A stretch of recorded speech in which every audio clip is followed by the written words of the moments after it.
So if you're a gelatin printer, you don't need to watch this. If you know what you're doing, if you've done any kind of gelatin printing, my goal is to show you how to get started, how to begin with this. So if this is something you want to try or something that you want to do with a group of students, this is kind of the beginning steps to start playing around. It's definitely one of those things that you learn by doing, but I want to try to show you the basics. So this is a little piece of jelly plate, and I'm just going to do a little mini demo on this. I've got it on a piece of glass for a reason. The thing that's hard to remember is when you make a gelatin print, you're putting layers of color on the front of this plate. And then at some point, you're going to use a piece of paper and make a print by peeling it up. The tricky part is the print is not going to be what you were looking at. It's going to be what was underneath. And let me show you that in a way that make more sense. So I use, especially because I'm mostly just playing around, I use whatever acrylic paints are the cheapest. I use them forever. I don't care if they're lumpy, if they're sticky. I've got some that froze. I've got some that I mix together. I'm not super fussy, and I also don't clean up my tools afterwards, as you'll probably notice. Your mileage may vary, but I find this keeps the pressure off for me, and makes me more likely and more willing to make some experiments. So this is a thin layer of red paint. You can tell you're getting it right when you hear the little sticky noise. If the paint gets too thin, it'll start coming back off onto your brayer. Like in this spot here, the paint got a little too thin or a little too dry. The jelly plates affect how it sticks. The printers affect how it sticks. There are a lot of variables here. But since your goal is interesting textures, and since one of the things that jelly plates do really well is that kind of layered texture, I don't really worry about coverage. So if you look here and here, that we're going to call that red. If I take a print right now, it's going to be solid red. And there won't be anything surprising about that. Okay? So, on the other hand, if I do red and then I want to add another color. If I make a layer of red and then I paint blue on top, my print is still going to be red because that bottom layer is completely red. So if I want any other color but red when I peel my print, I have to make some kind of opening in this layer of paint. So if I were to take some kind of a stamp, this is just a piece of cardboard. I'll try both sides here because the paint's still pretty wet. My goal is to make an opening, to make a window in this. All right? So now if I want to add another layer of color,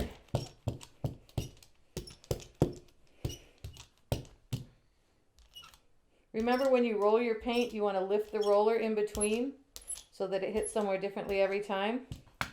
Now if I look at the top of this, it looks like I would be making a blueprint, but when you look at the bottom, the blue is only going to show through where there was already paint missing. All right? So when I do this print, generally I would wait a little longer in between and let it get a little tacky and a little sticky. So we'll see what this print does. But in general, we should have mostly red and then the blue shows through. Now, there's still paint on this plate, and that's where we pull what's called a ghost print. Anytime you use a thick layer of paint or you go while it's really still wet and hasn't gotten tacky yet, you can sometimes pull more than one print. And sometimes the second one is much more interesting. It's a much better print.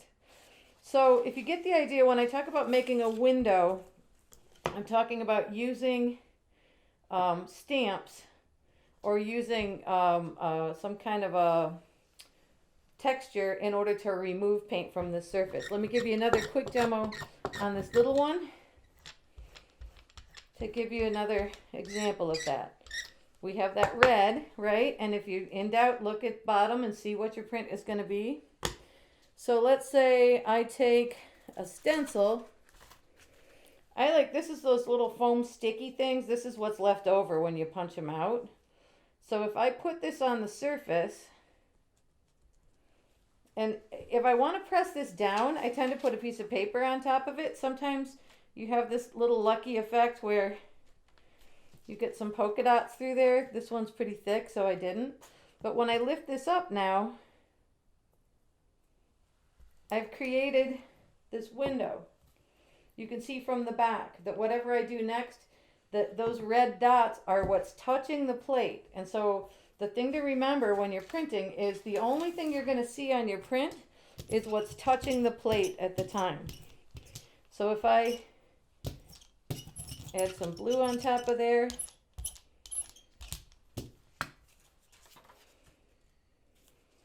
and pull a print,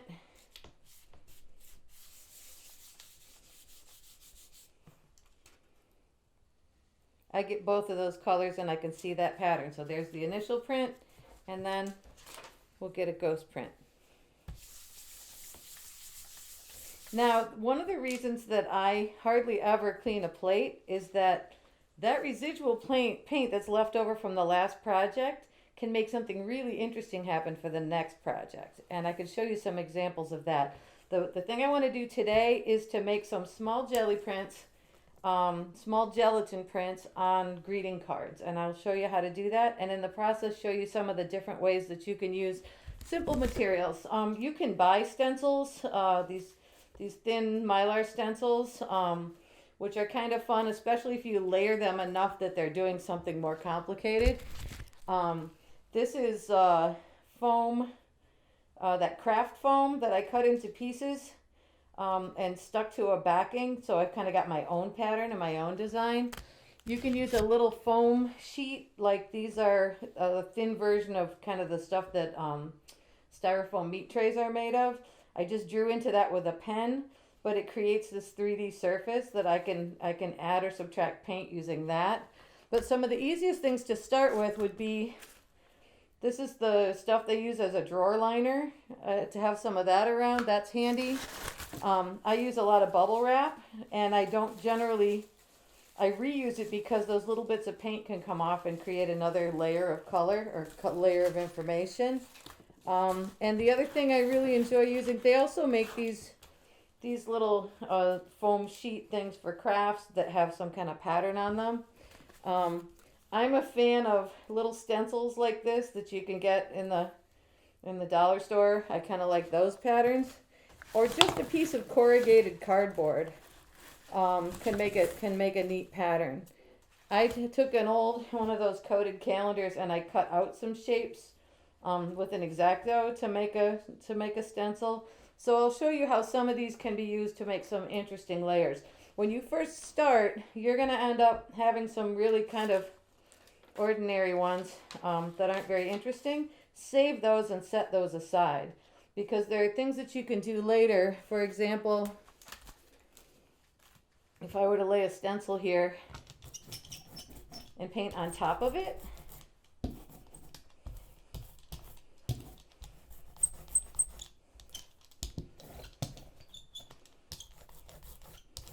I'm adding color to the plate like this. And if I wanted to make a stamp with that, I can take one of my sort of ordinary monochrome backgrounds and just add another layer. And you can continue to do that. Okay. So one of the things people ask me, and I'm from the Midwest, and this seems to be particularly a Midwestern thing. I don't notice as much in the coasts. We tend to come from agriculture and industry, and we're all about, what's it for? What's this for? What can you do with this?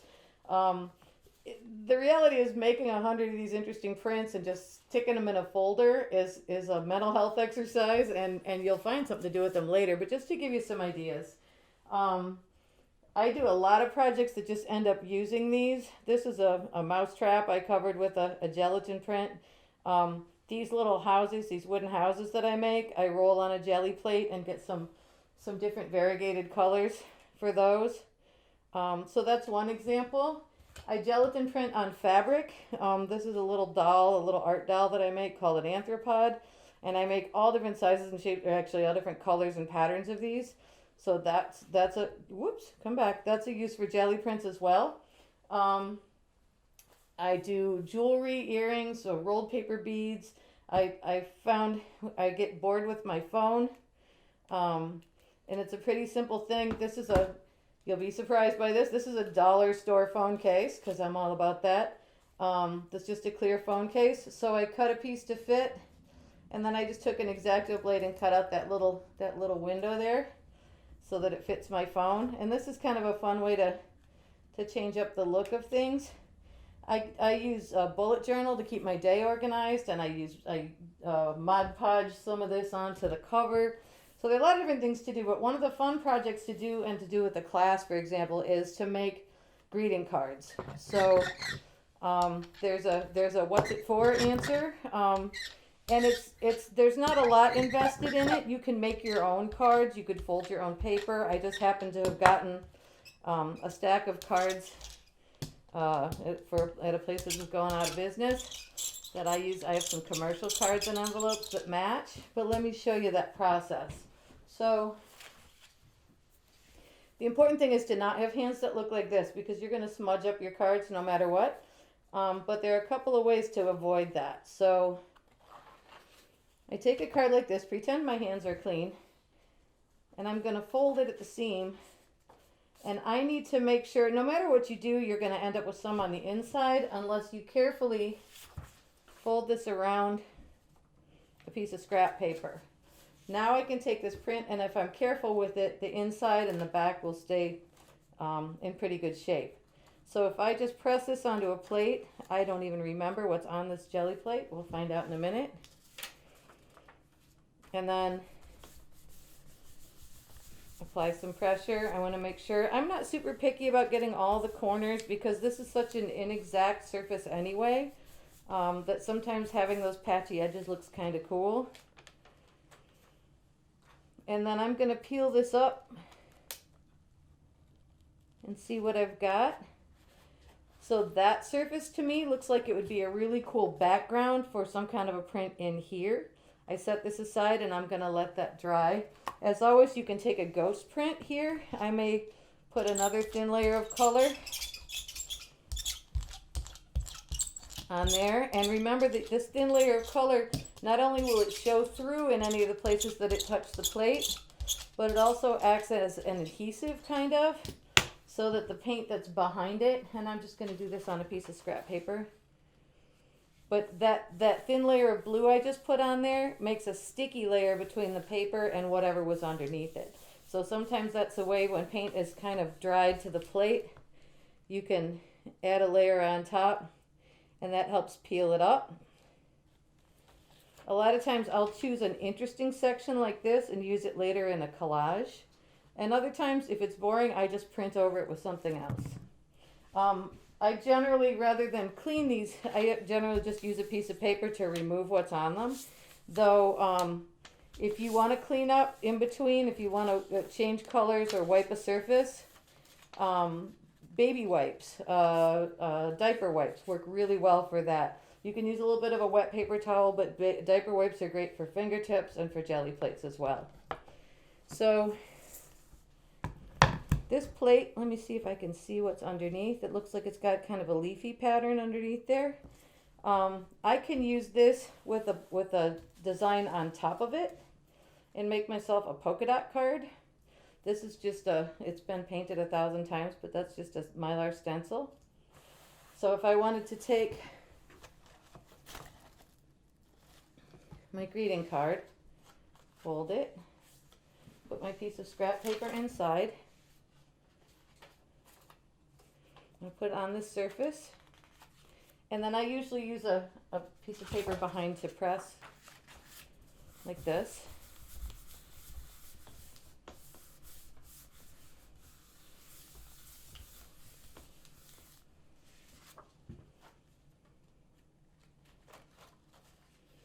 They look like little planets. I didn't mean for that to happen, but it's kind of cool. So there's another card possibility. And then the thing I can do to make a matching envelope, I've got the envelope with the flap. I'm gonna do this. So just that little bit hangs over. And I'll see if I can't make an envelope to match my card. Okay, so now those are matchy. Um, it's good to have a place that you can either stand these up out of the way or otherwise hang them on a line or get them out of your space, because if you move quickly, which is what you kind of have to do to use the paint before it dries out, you can end up with these all over the floor and you have nowhere to step, or you run out of tabletop.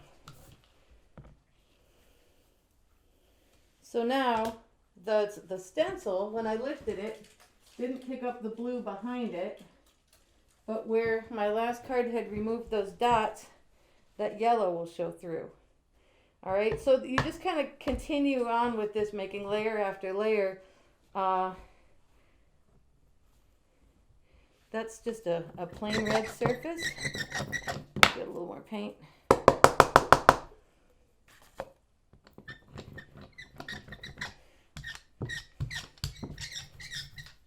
I'm just mixing bottles, whatever happens to be standing here.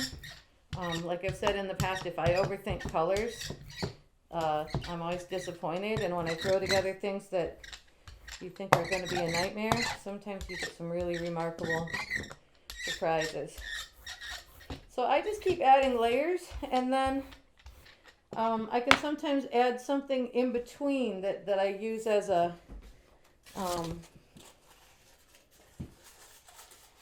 to remove some paint. I really like how corrugated looks. I sometimes tear up boxes if they seem just right. Those little things that your drive-through coffee comes in can be interesting.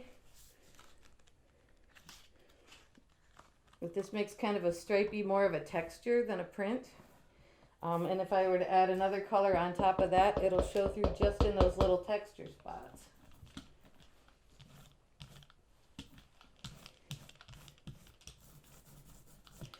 I'm kind of a more is more girl, because again, there's very little at stake here.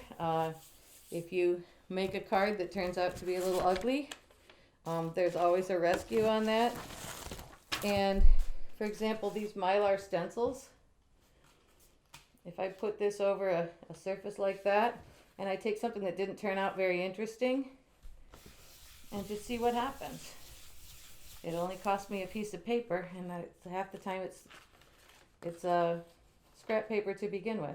So if I get into an area that starts to look interesting, if I start making things that I think this is going to be cool, then I'll pull out my cards. So sometimes I go back and forth from making prints to experimenting with a new technique. I know that this card that I made that seemed kind of unfeatured, if it had some yellows in there, it might be really cool. So I might paint on top of this stencil in the windows I just made to get some yellows in there. Lift the stencil, and I'll put that on the clothesline out of my way. And then this card that came out kind of ordinary, I'm going to fold it over again. So that's the basic process of making a jelly print.